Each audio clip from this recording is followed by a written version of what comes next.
The Galactic Military Academy stood on a world without a name.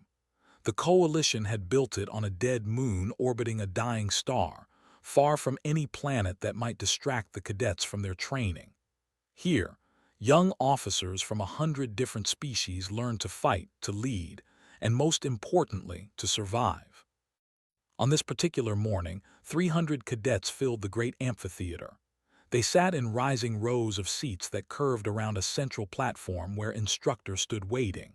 She was a species whose bodies were made of living crystal. Light passed through her form and scattered into rainbows across the walls. When she moved, she chimed like wind through glass. The cadets came from many worlds. There were the beings with 4 arms and compound eyes that glittered like black gems. There were the tall and broad, their gray skin thick as armor. The floated in their seats, their bodies so thin and light that they seemed made of paper and air. And scattered among them, never more than a handful in any class, were the humans. Sat in the back row. She was 23 years old with dark hair pulled back tight and eyes that never seemed to rest, while other cadets chatted or checked their devices, watched. She had been watching since she arrived at the academy 6 months ago, watching and learning. The instructors thought she was quiet. Her fellow cadets thought she was strange. None of them were wrong. "Today," Instructor announced, her voice carrying through the chamber like the ringing of a bell, "we discuss acceptance." She touched a control, and the air above the central platform shimmered. A hologram took shape. The creature that appeared made several cadets gasp. One actually rose from her seat and drifted backward, her thin body trembling. The hologram showed a void stalker. It was 6 meters long, a nightmare-given form. Its body was covered in plates of carapace so black they seemed to swallow light. 6 legs supported its mass, each ending in claws that could tear through hull plating. Its head was a wedge of armor with no visible eyes, just sensors that could track prey across kilometers. Where its mouth should have been, there was only a vertical slit lined with teeth like broken glass. "The Void Stalker," said, "is the apex predator of the Terminus Expanse.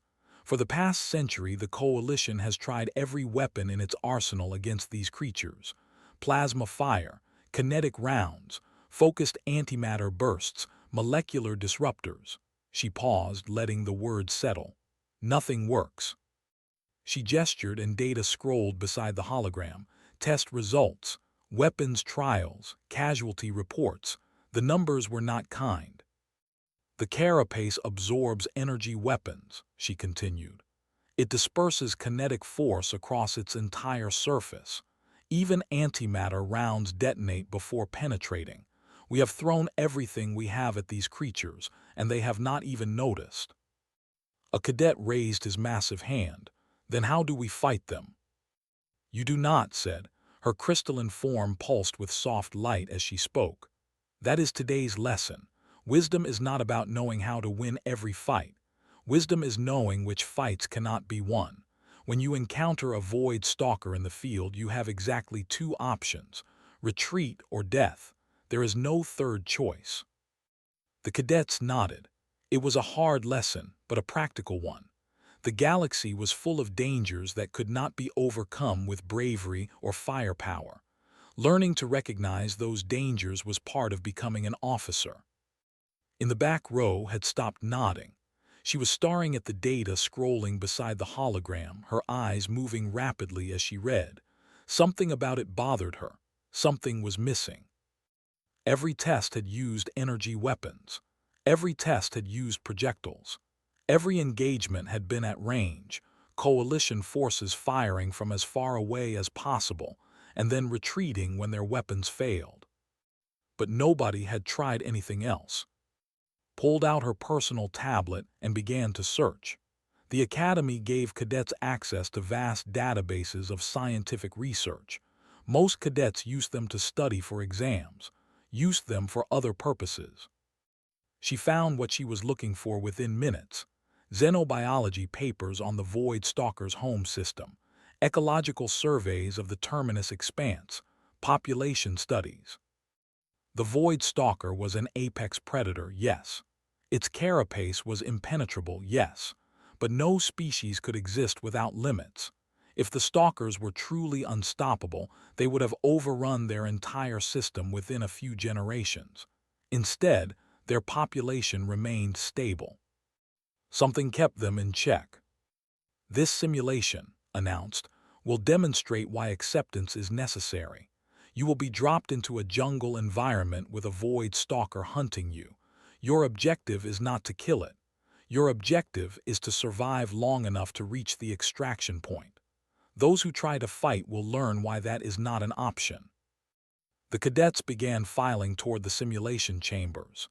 Each chamber was a sealed room that could project perfect holograms, complete with simulated touch, temperature, and pain.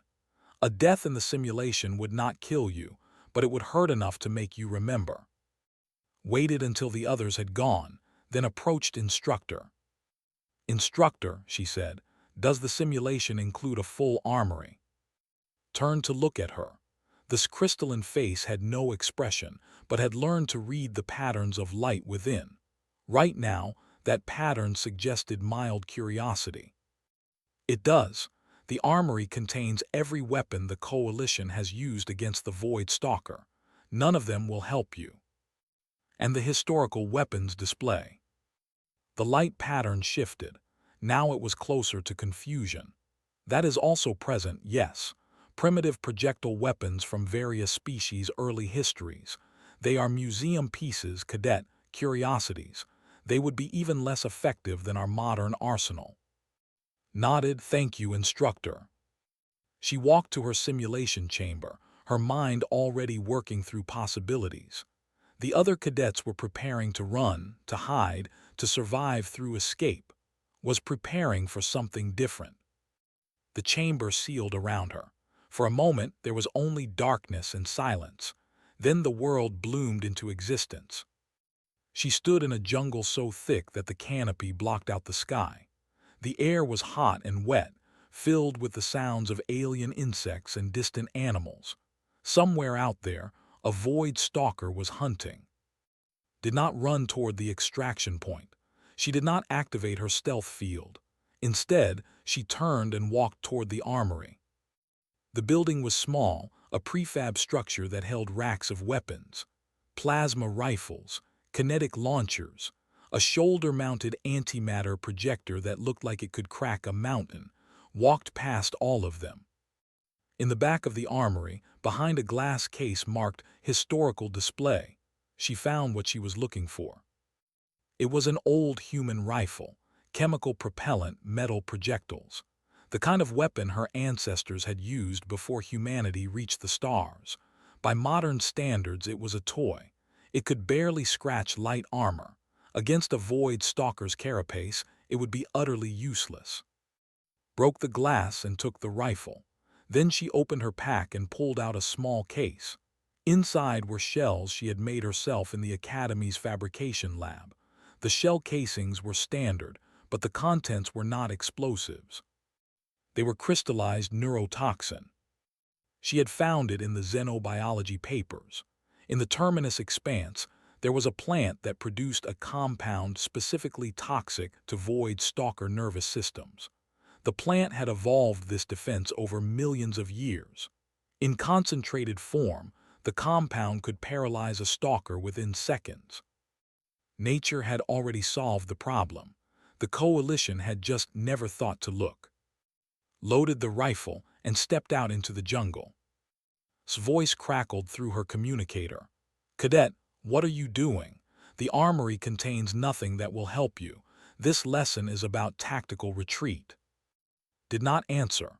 She was already moving into the trees, the ancient rifle in her hands, hunting the thing that could not be killed. The observation room above the simulation chambers was designed to let instructors watch their students learn. Holographic displays covered the walls, each one showing a different cadet's perspective as they navigated the jungle scenario. Most of them showed exactly what expected. The cadets moved in pairs, their compound eyes scanning for threats while they picked careful paths through the undergrowth. They relied on their natural armor and strength, crashing through obstacles but making good time toward the extraction point.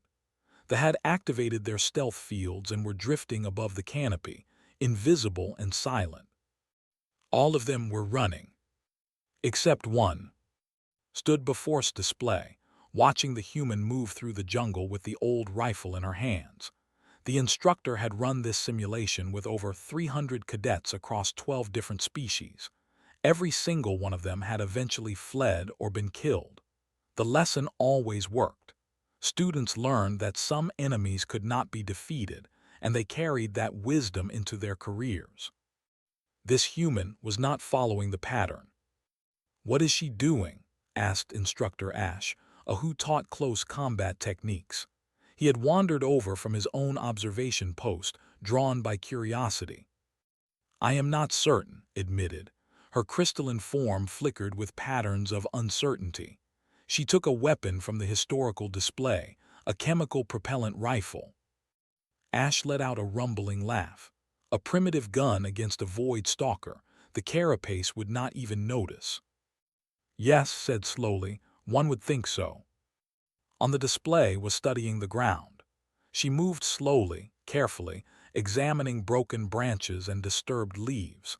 Then she changed direction and continued deeper into the jungle, away from the extraction point.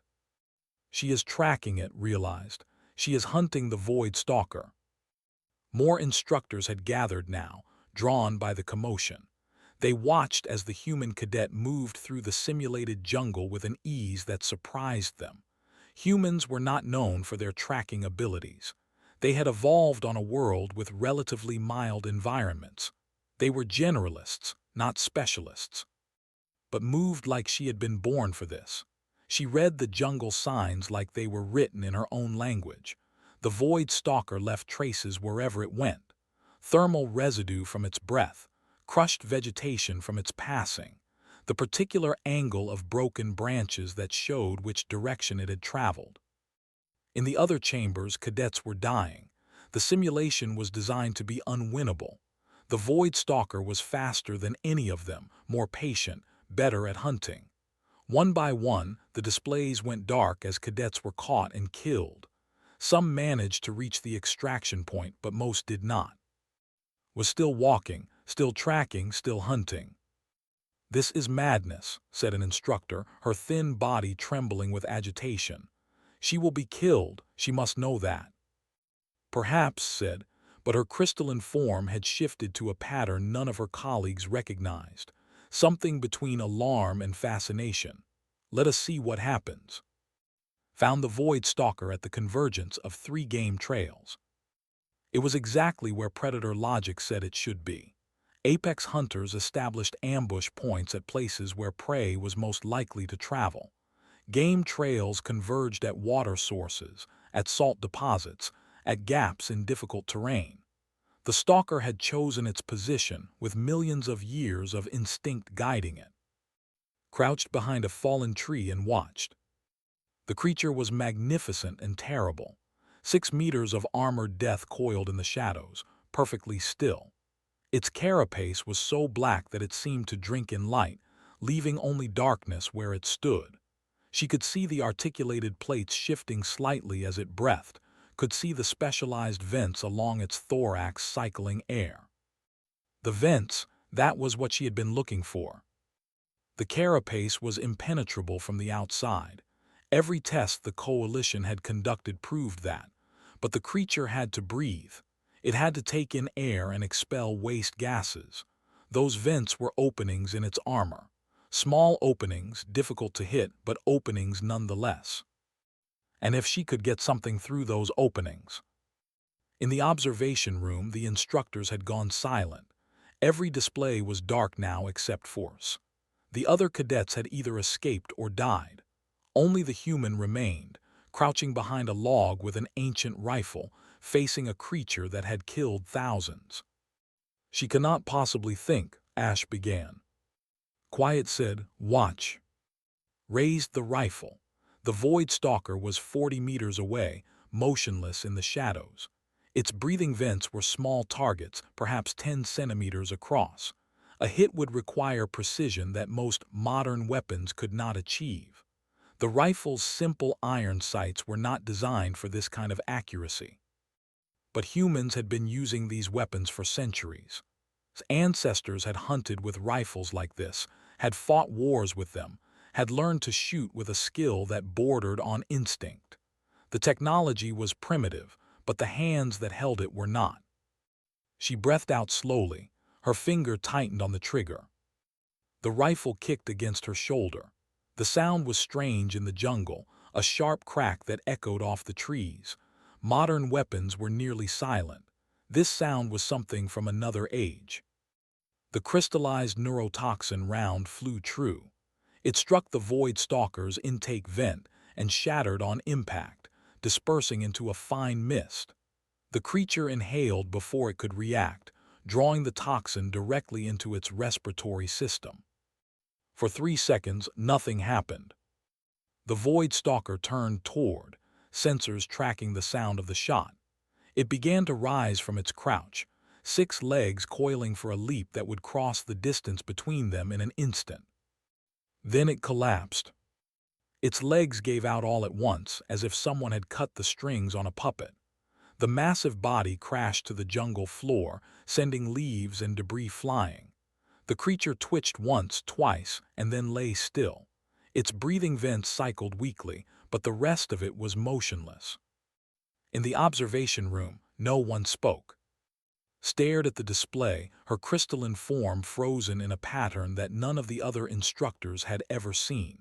It might have been shock, it might have been awe, it might have been both. "That is not possible," Ash said finally. "The carapace is impenetrable. We tested everything."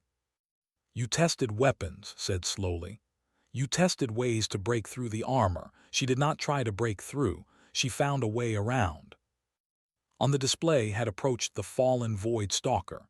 She stood over it, rifle still in hand, watching the creature's labored breathing. The neurotoxin was not lethal in this concentration.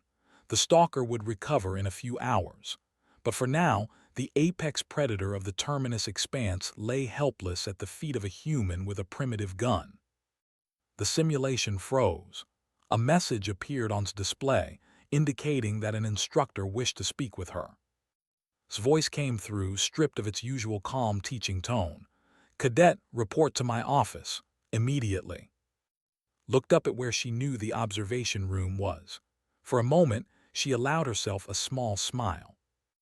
Then she shouldered the rifle and walked toward the door. The hallway outside the simulation chambers was empty. The other cadets had already been dismissed, either to celebrate their successful escapes or to nurse the simulated wounds from their failures. Walked alone, her footsteps echoing off the metal walls. She was not sure what to expect. She had violated the spirit of the exercise, if not the letter. The lesson had been about accepting limitations, about knowing when to retreat. She had refused to accept. She had refused to retreat. Either she was about to be commended or expelled. With the academy, it could go either way. His office was at the end of a long corridor. The door was made of the same crystal as this body, translucent and shimmering.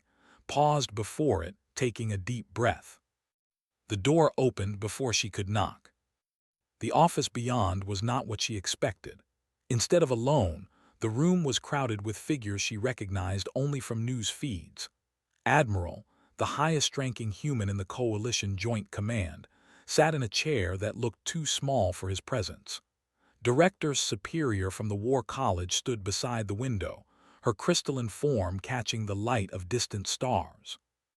And in the corner, leaning against the wall with arms crossed, was a human man whose bearing spoke of decades in special operations. Came to attention. "Instructors, Admiral, I was told to report immediately." "Sit," said, gesturing to an empty chair. "Sat." The silence in his office stretched for several long seconds. Kept her eyes forward, her posture rigid, her face carefully neutral.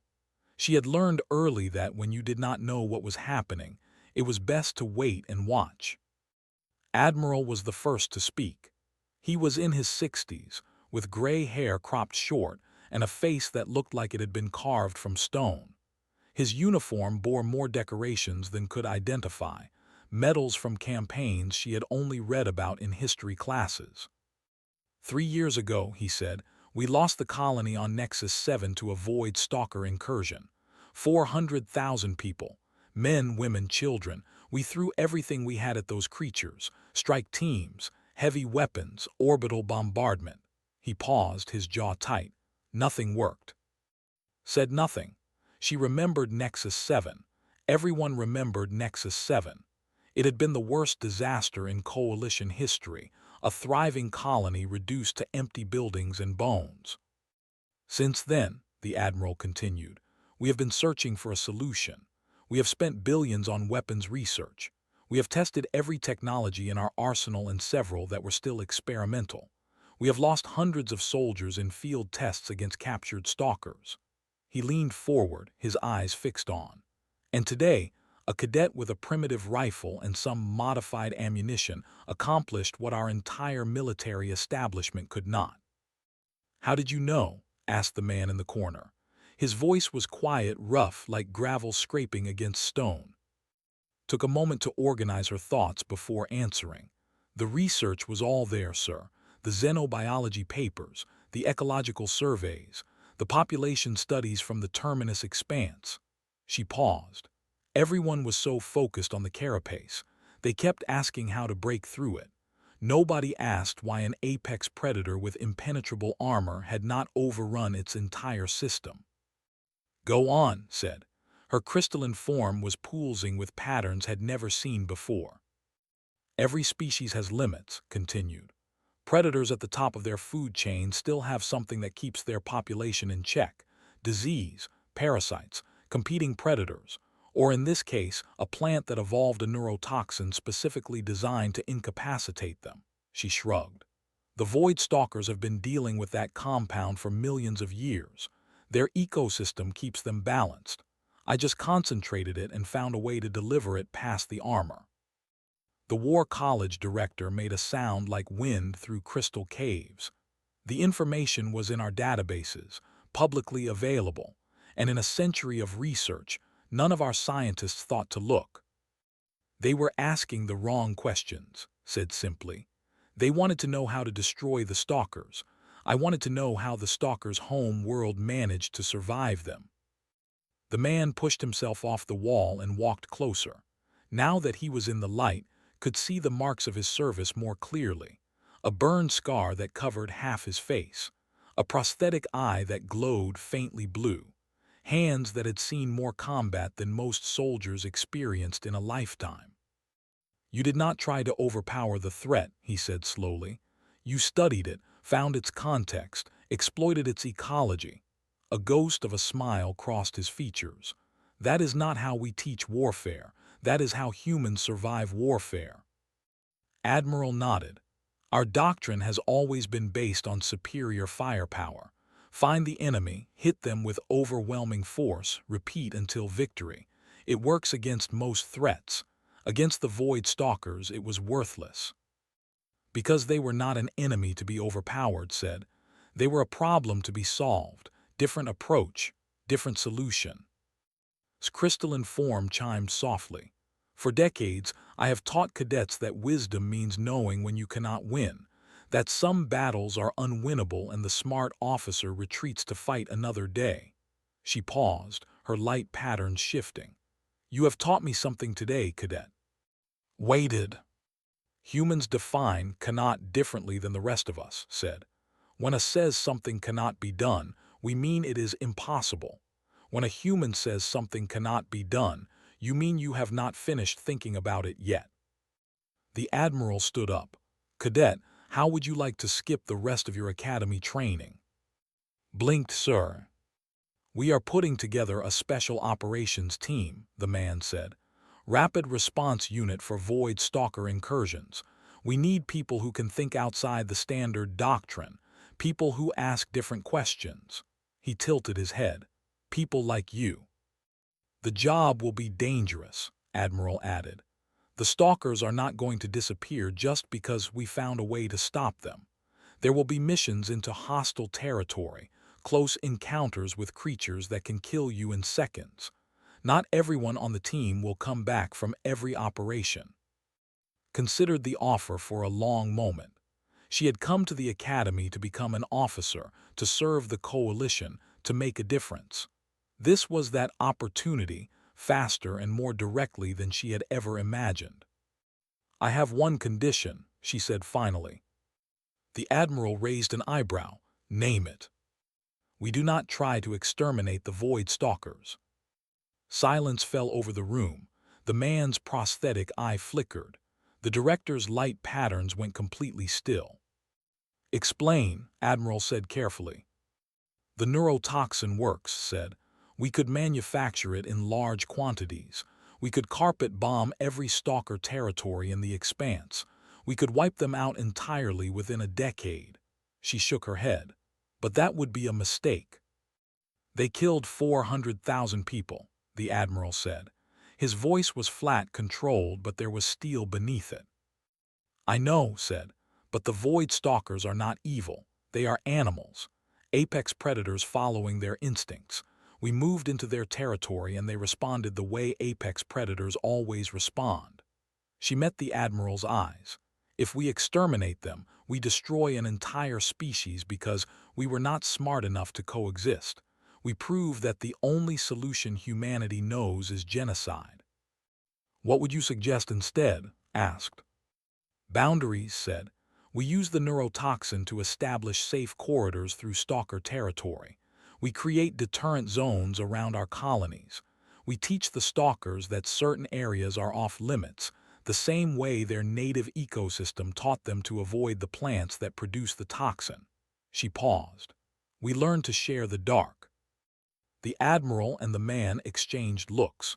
Some silent communication passed between them, the kind of understanding that came from years of working together. "It would be more difficult," the Admiral said finally. "More expensive, more dangerous in the short term." "Yes," agreed. "But it would be right, and in the long term it would prove something to the rest of the galaxy." "What would it prove?" the director asked. "That humans solve problems," said. "We do not just destroy them."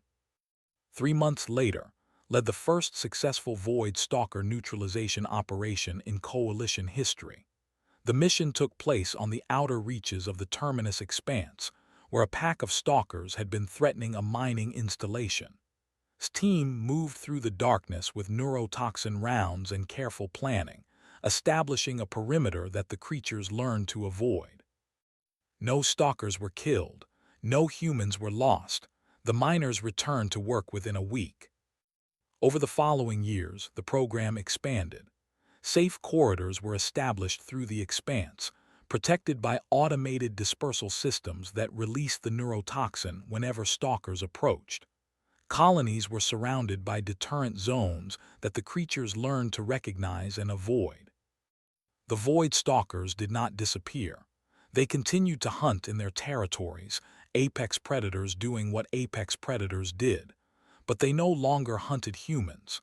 They had learned that humans were not worth the trouble. At the Galactic Military Academy, Instructor revised her lesson on acceptance. The simulation still featured the Void Stalker, the jungle, the unbeatable enemy.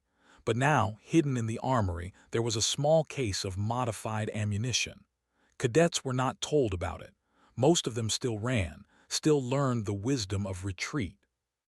But every so often, a cadet would find the case. They would read the label which said only solution, and they would face a choice. The lesson had changed. It was no longer some enemies cannot be defeated. Now it was, if a human says something cannot be done, wait, they are not finished thinking. Years later, when had risen to the rank of commander and led dozens of successful operations across Coalition space, a reporter asked her about that first simulation. About the moment she had decided to hunt the unkillable creature with an ancient rifle and modified ammunition. "Were you afraid?" the reporter asked. Considered the question for a moment. "Of course I was afraid," she said. "Fear is natural, fear keeps you careful, but fear is not the same as acceptance." "What do you mean?" The instructors wanted us to accept that the Void Stalker could not be stopped, explained. They wanted us to accept our limitations, and for most species, that is wisdom. Knowing what you cannot do is valuable. She paused, looking out the window at the stars beyond. But humans are not good at accepting limitations, she continued. We see a wall and we look for a door. We see a locked door and we look for a key.